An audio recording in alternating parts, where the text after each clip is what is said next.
Welcome to your LJ Star clamp installation and maintenance training video.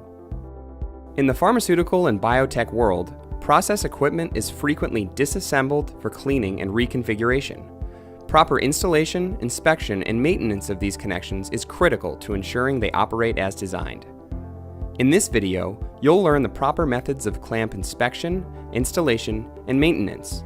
Of course, there are several reasons why your training is important. Clamp connections are designed to seal two ferrules together quickly, securely, and without creating sites where contamination can collect.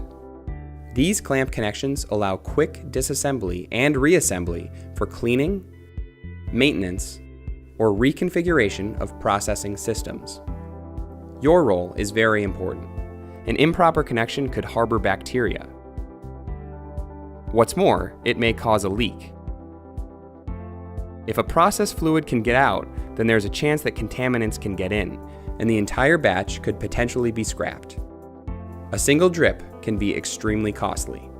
But most important is your safety. As you surely know, pressure, temperature, and caustic process material are all potential workplace hazards. This has been an introduction.